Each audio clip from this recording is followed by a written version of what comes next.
오늘 우리에게 주시는 하나님의 말씀은 사도행전 27장 27절에서 29절입니다. 열 나흘째 되는 날 밤에 우리가 아드리아 바다에서 이리저리 쫓겨가다가 자정쯤 되어 사공들이 어느 육지에 가까워지는 줄을 짐작하고 물을 재어보니 20길이 되고 조금 가다가 다시 재니 15길이라. 암초에 걸릴까 하여 고물로 닷 넷을 내리고 날이 새기를 고대하니라. 아멘. 오늘의 본문은 열 나흘째 되는 날 밤에 있었던 일에 대한 증언입니다. 알렉산드리아 배가 그레데 섬 미항을 출항한 지 열 나흘째 되는 날 밤, 다시 말해서 미항을 출항한 알렉산드리아 배가 유라굴로 광풍과 맞닥뜨린 지 열 나흘째 되는 날 밤이었습니다. 27절의 증언입니다. 열 나흘째 되는 날 밤에 우리가 아드리아 바다에서 이리저리 쫓겨가다가 자정쯤 되어 사공들이 어느 육지에 가까워지는 줄을 짐작하고, 그날 밤 알렉산드리아 배는 아드리아 바다에서 이리저리 쫓겨가고 있었습니다.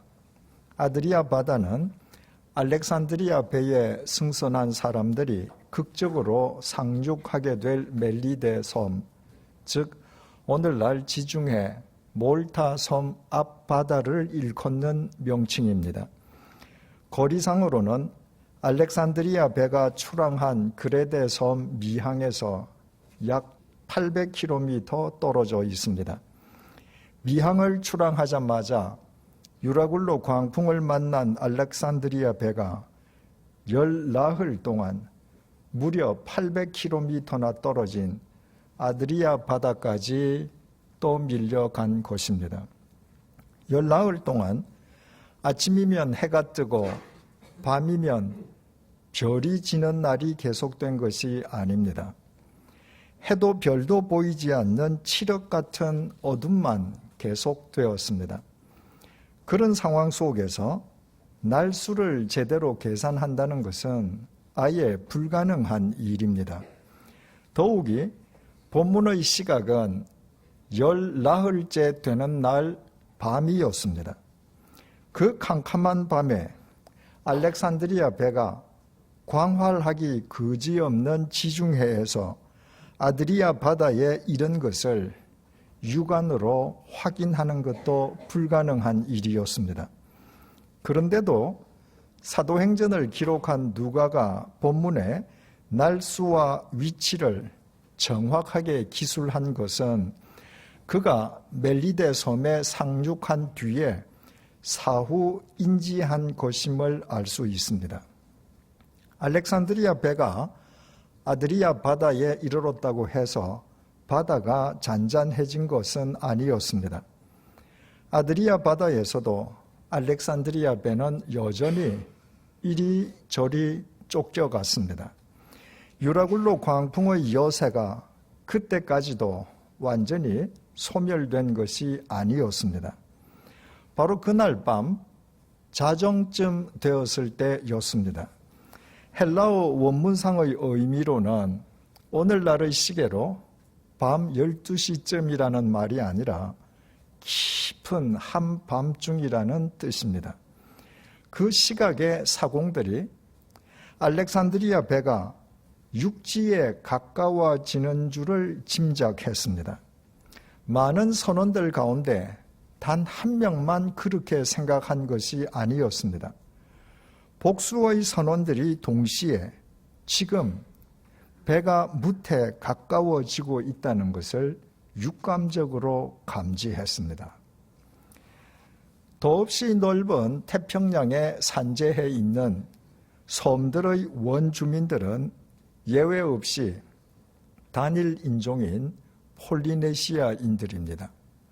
폴리네시아는 많은 섬들이라는 의미입니다. 폴리네시아인들은 이미 3,000년 전에 동남아시아에서 필리핀을 거쳐 하와이로 진출하기 시작했던 것으로 알려지고 있습니다.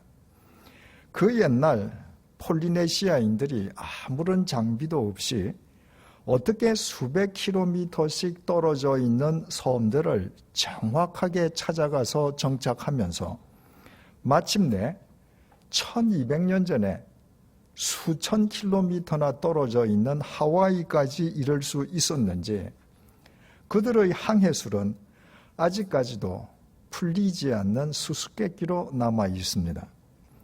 오래전에 이와 관련된 글을 읽은 적이 있습니다. 폴리네시아인들은 바다의 물결을 읽는데 탁월한 능력을 지니고 있었다는 것입니다. 수평선에 이르기까지 아무런 섬이 보이지 않아도 수평선 너머에 섬이 있는 방향의 바다 물결은 다르다는 것입니다. 폴리네시아인들은 바다 물결의 그 미세한 변화를 탐지하고 그 방향으로 계속 항해했다는 것입니다. 그 결과 그들이 연이어 새로운 섬들을 발견하면서 마침내 하와이에까지 이를 수 있었다는 것입니다. 설령 그 이론이 맞다 할지라도 그 이론을 오늘의 본문에 적용시킬 수는 없습니다. 본문의 시각이 물결의 변화를 확인할 수 있는 대낮이 아니라 아무것도 보이지 않는 캄캄한 한밤중이었기 때문입니다.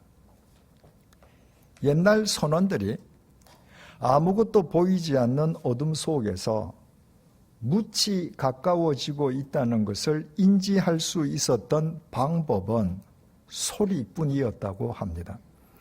묻이 가까워지면 바람과 파도 소리가 묻에 부딪혀서 되돌아오는 반향이 일어나게 됩니다. 일반인은 묻에 이르러서야 바람과 파도 소리의 반향을 확인할 수 있지만 베테랑 선원들은 먼 거리에서도 그 반향을 육감적으로 감지할 수 있었다고 합니다.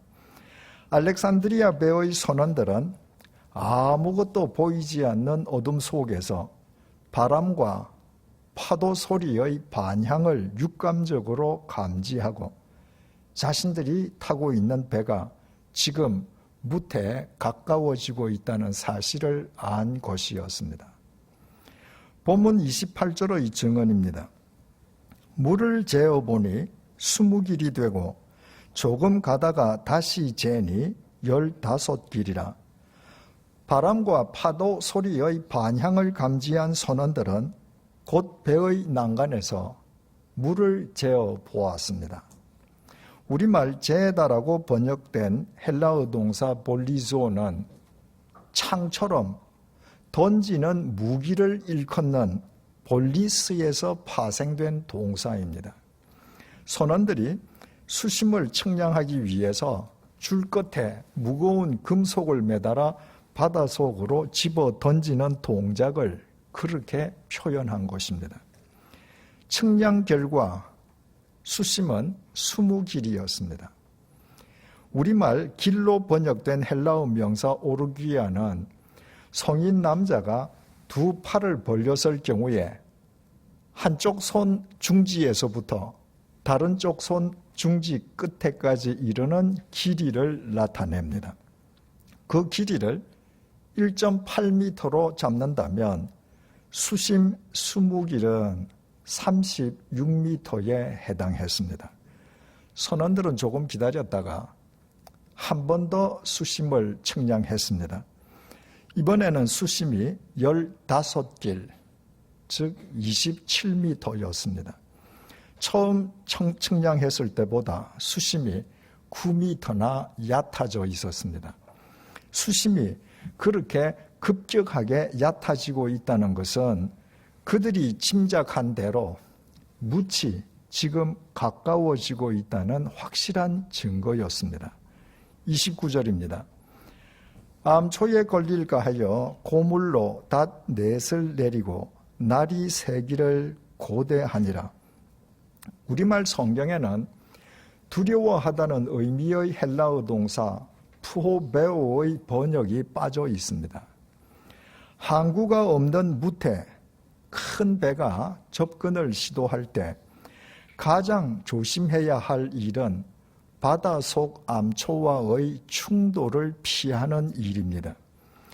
본문의 시각은 바닷속 암초를 육안으로는 분간할 수 없는 캄캄한 한밤중이었습니다.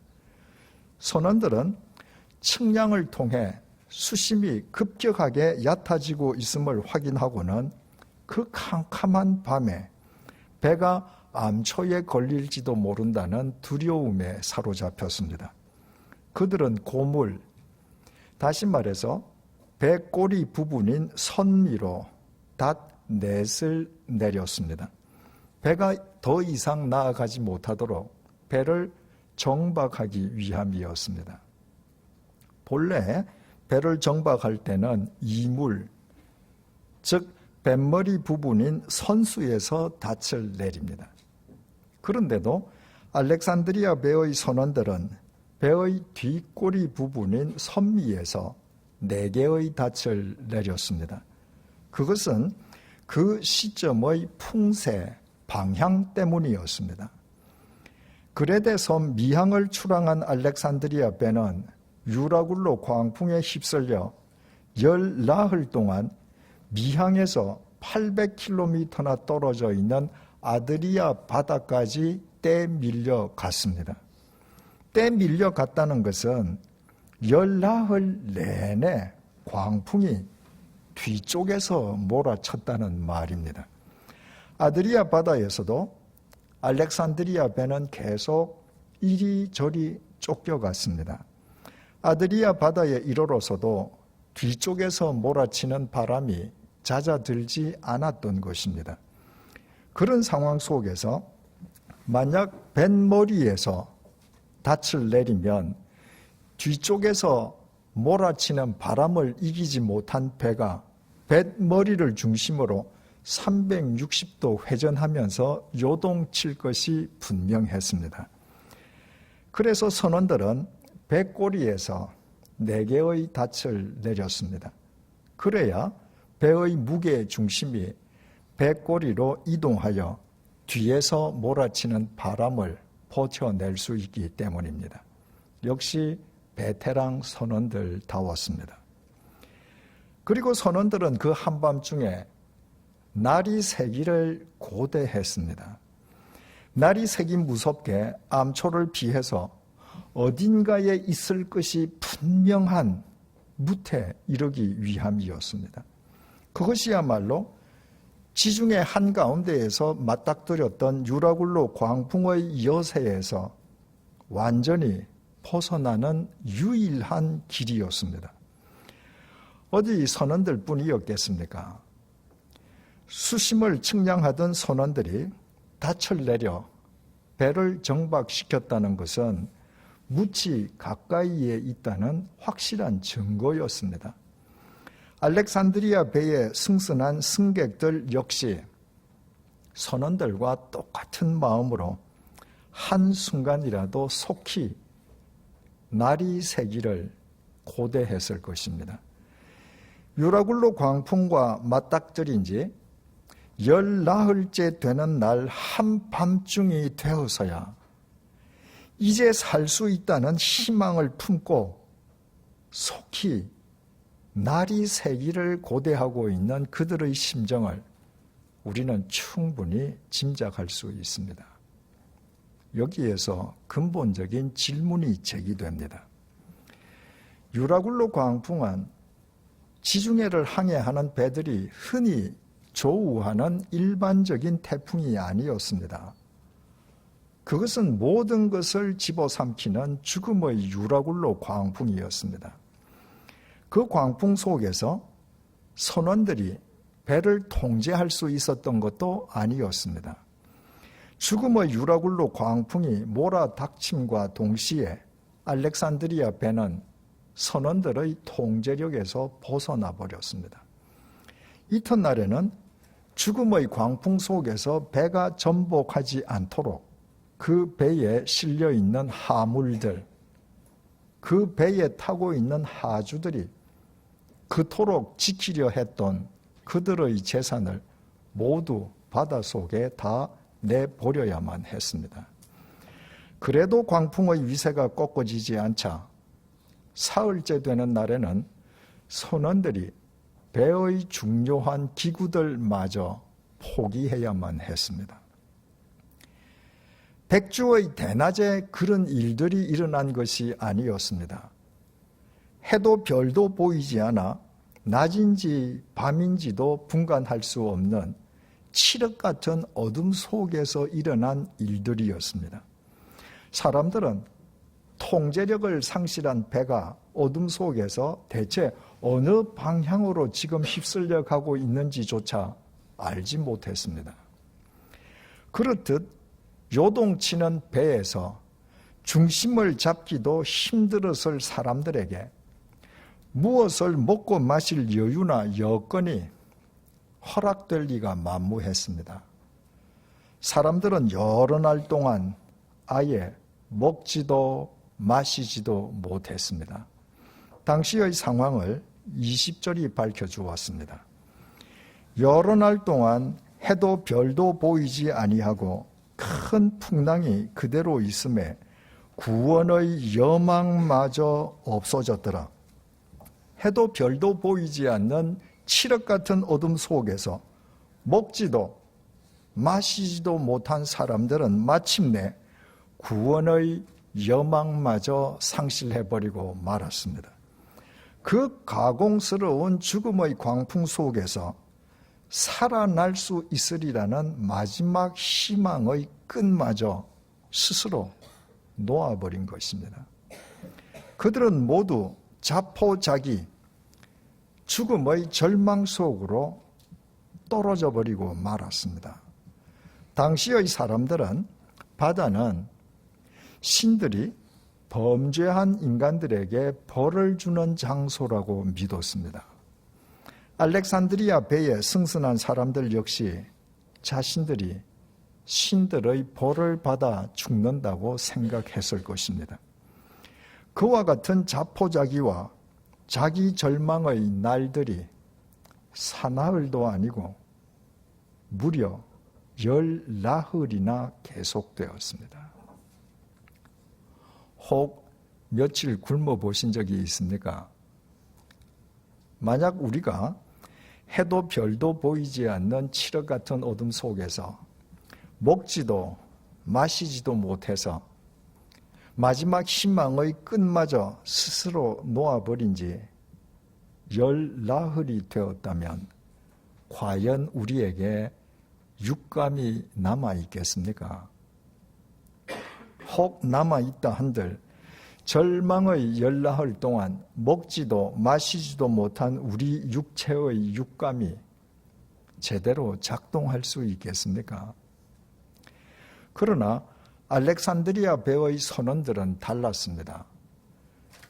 죽음의 절망 속에서 마지막 희망의 끈마저 스스로 놓아버렸던 그들은 10나흘째 되는 날 한밤중에 바람과 파도 소리가 무태 부딪혀 되돌아오는 반향을 육감적으로 감지했습니다. 그들은 곧장 일어나 2번이나 수심을 측량했습니다. 수심이 급격하게 얕아지고 있음을 확인한 그들은 캄캄한 밤중에 배가 암초에 걸리지 않도록 배꼬리에서 4개의 닻을 내려 배를 정박시켰습니다. 그리고 한순간이라도 속히 날이 새기를 고대했습니다.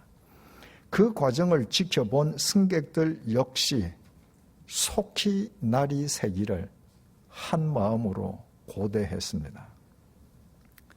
그들은 조금 전까지 구원의 여망마저 상실했던 사람들, 자신들이 살아날 수 있으리라는 마지막 희망의 끈마저 스스로 놓아버렸던 절망의 사람들이었습니다. 그런데 그들이 지금은 속히 아침이 밝아오기를 고대하고 있습니다. 그들이 고대하는 아침은 단순히 하루의 시작을 알리는 시간상의 아침이 아니었습니다. 그들이 고대하는 아침은 그들도 이제는 살 수 있다는 희망에 찬 새 아침이었습니다. 죽음의 절망에 삼킴당한 절망의 사람들이 희망의 새 아침을 고대하는 희망의 사람들로 180도 바뀌었습니다. 어떻게 그런 일이 가능할 수 있었겠습니까? 그들의 절망과 그 반대의 희망 사이에 대체 무엇이 있었습니까? 우리가 이미 잘 아는 것처럼 사도 바울이 있었습니다. 더 정확하게 말씀드리면 바로 거기에 하나님께서 계셨습니다. 하나님께서 죽음의 유라굴로 광풍에 휩쓸린 바울을 당신의 말씀으로 붙들어 주셨고, 바울은 죽음의 절망에 삼킴당한 사람들에게 하나님께서 주신 소망의 말씀을 선포했습니다. 23절에서 26절입니다. 내가 속한 바 곧 내가 섬기는 하나님의 사자가 어젯밤에 내 곁에 서서 말하되, 바울아 두려워하지 말라. 내가 가이사 앞에 서야 하겠고 또 하나님께서 너와 함께 항해하는 자를 다 내게 주셨다 하였으니, 그러므로 여러분이여 안심하라. 나는 내게 말씀하신 그대로 되리라고 하나님을 믿노라. 그런즉 우리가 반드시 한 섬에 걸리리라 하더라. 모든 사람들이 스스로 자기 죽음을 재촉하던 바로 그 순간에 하나님께서 우리를 살려주실 것이라고 소망의 말씀을 선포한 사람은 바울 한 사람밖에 없었습니다. 죽음의 절망에 삼킴당한 사람들은 시로라기를 붙잡는 심정으로 바울이 선포한 소망의 말씀을 믿었습니다. 믿음은 언제나 새로운 힘을 공급합니다. 바울이 선포한 소망의 말씀을 믿은 사람들의 육체에서 육감이 되살아나기 시작했습니다. 죽음의 절망 속에서 열나흘 동안이나 먹지도 마시지도 못한 선원들이 기적처럼 바람과 파도 소리의 반향을 육감적으로 감지했습니다. 그들은 언제 구원의 여망마저 상실했던 사람이었느냐는 듯이 벌떡 일어나 2번이나 수심을 측량하고 닻을 내려 배를 정박시키고 승객들과 함께 날이 새기를 고대했습니다. 우리말 고대하다라고 번역된 헬라어 동사 유코마이는 본래 기도하다는 의미입니다. 그들이 모두 아무 일 없이 속히 새 아침이 밝기를 간절히 기도한 것입니다. 바울을 통해 소망의 말씀을 주신 하나님을 향한 기도였으면 두말할 나위가 없습니다. 죽음의 유라굴로 광풍에 휩쓸려 구원의 여망마저 상실했던 사람들, 그들에게는 지켜야 할 재산이 있었습니다. 사회적인 지위와 신분도 있었습니다. 물론 사랑하는 가족과 친구들도 있었을 것입니다. 그러나 그 누구도, 그 무엇도 그들을 삼켜버린 죽음의 절망으로부터 그들을 건져주지는 못했습니다. 절망 속의 그들을 희망의 새 아침을 고대하며 기도하는 사람으로 바꾸어 주실 수 있는 분은 하나님뿐이셨습니다. 그러나 그 배에 사도 바울이 승선해 있지 않았더라면 죽음의 절망 속에 빠져 있는 그들에게 하나님에 의한 새 희망이 주어질 수는 없었습니다. 영이신 하나님께서는 언제나 사람을 당신의 통로로 삼으시고 역사하십니다. 죽음의 유라굴로 광풍 속에서도 하나님께서는 당신의 휘페레테스와 마르튀스인 바울을 통로로 삼아 죽음의 절망에 삼킴당한 사람들에게 구원의 새 희망을 안겨주신 것입니다. 바울은 그의 서신서에서 희망, 소망을 뜻하는 헬라어 명사 엘피스를 무려 30번이나 사용했습니다. 오호라, 나는 곤고한 사람이로다. 이 사망의 몸에서 누가 나를 건져내랴? 죽을 수밖에 없는 죄인인 자신을 죽음의 구렁텅이에서 건져내어 주실 수 있는 분은 당신의 독생자로 하여금 자신의 죄값을 대신 치르게 해주신 하나님 한 분뿐이셨습니다. 바울에게 그 하나님은 언제나 소망의 하나님이셨고, 하나님의 소망 없이는 바울은 아예 존재할 수도 없었습니다. 그래서 바울은 소망의 하나님께 자신의 생을 던졌습니다. 중요한 사실은 바울이 소망의 하나님께 자신의 생을 던졌을 때 하나님께서 바로 그 바울을 당신의 통로로 삼아 유라굴로 광풍 속에서 죽음의 절망에 삼킴당한 사람들에게 구원의 새 희망을 안겨주셨다는 것입니다. 우리는 최근에 구역 성경 공부를 통해서 모세에 대해 배웠습니다. 출애굽기 2장 1절에서 2절 상반절 증언입니다. 레위 가족 중 한 사람이 가서 레위 여자에게 장가들어 그 여자가 임신하여 아들을 낳으니 히브리인 남자 노예가 히브리인 여자 노예와 결혼해서 히브리인 노예 사내 아이를 낳았습니다. 남자와 여자가 결혼해서 아이를 낳는 것은 세상 어디에서나 볼 수 있는 평범한 일로 전혀 대수로울 수 없는 일입니다. 그러나 하나님의 역사는 언제나 평범한 일상의 삶을 통해 일어납니다.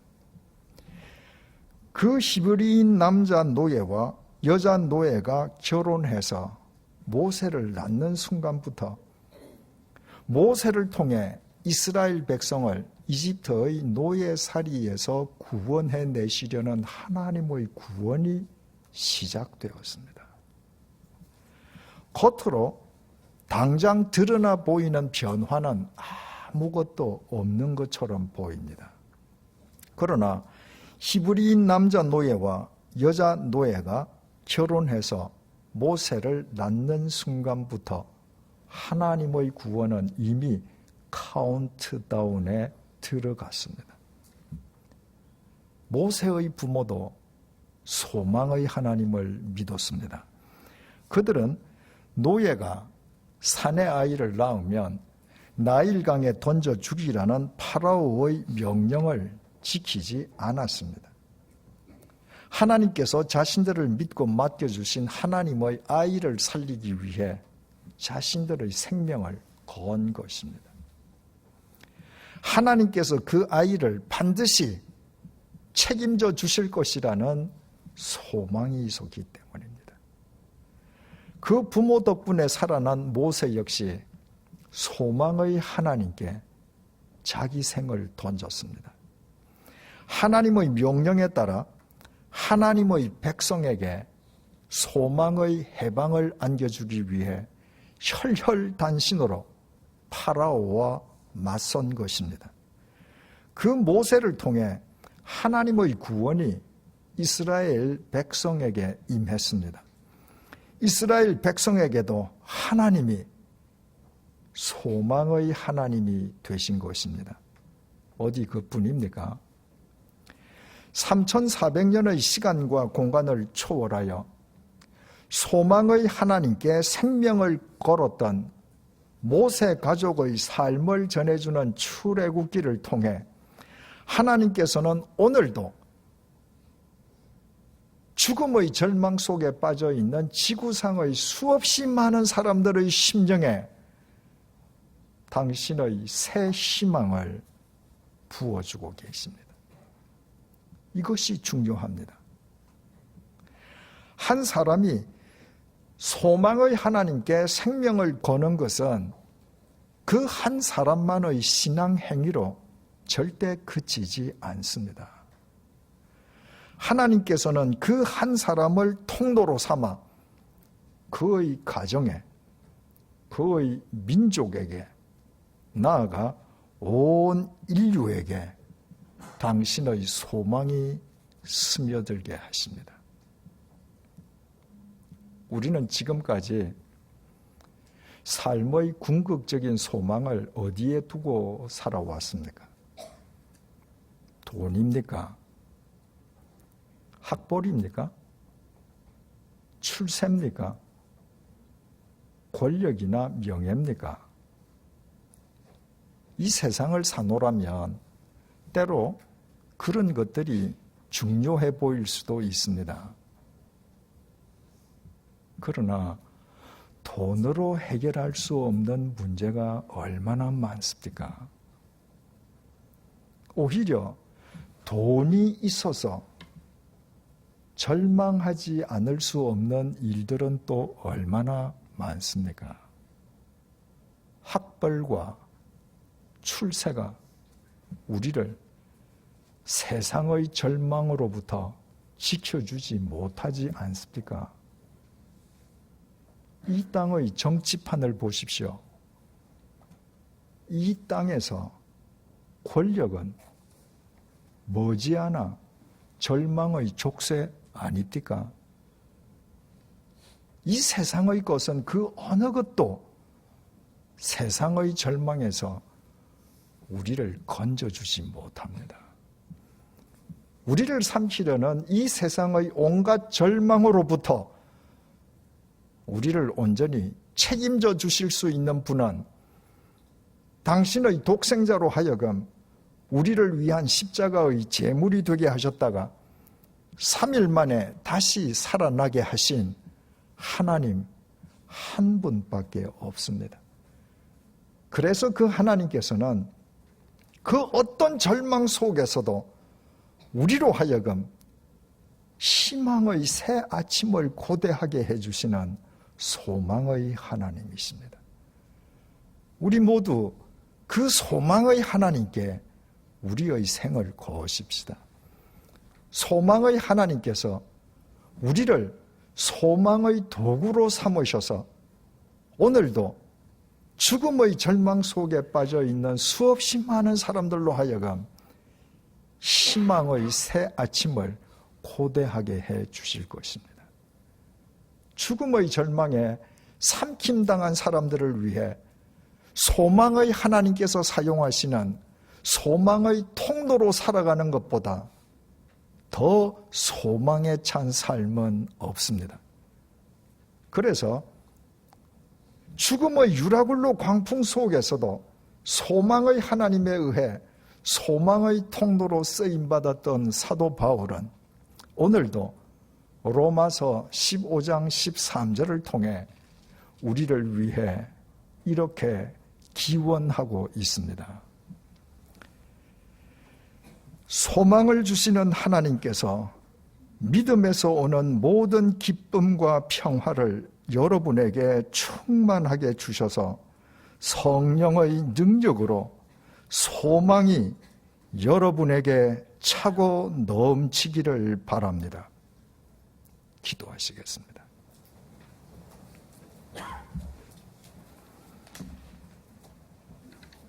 주님, 날이 갈수록 밤거리는 더욱 휘황찬란해지고 있습니다. 그러나 사람들의 마음은 칠흑 같은 어둠으로 뒤덮여 있습니다. 온 세상을 둘러보아도 암울한 사건, 암울한 사고, 암울한 이야기밖에 없습니다. 정치, 경제, 사회, 국방 등 어느 분야에서도 소망을 찾아보기 어렵습니다. 오히려 절망의 소리가 판을 치고 있습니다. 주님, 소망은 결코 아래로부터나 옆으로부터 주어지는 것이 아니라 오직 위로부터 하나님으로부터만 주어짐을 잊지 말게 해 주십시오. 세상에서 소망을 구하다가 절망하는 어리석음을 더 이상 되풀이하지 않게 해 주십시오. 3일 만에 다시 살아나신 예수 그리스도 안에서 소망의 하나님께 우리의 생을 걸게 해 주십시오. 그리하여 우리를 통해 죽음의 절망 속에 빠진 사람들이 희망의 새 아침을 고대하게 해 주십시오. 일평생 소망의 하나님에 의해 소망의 통로로 쓰임받는 소망에 찬 삶을 살아가게 해 주십시오. 예수님의 이름으로 기도드립니다. 아멘.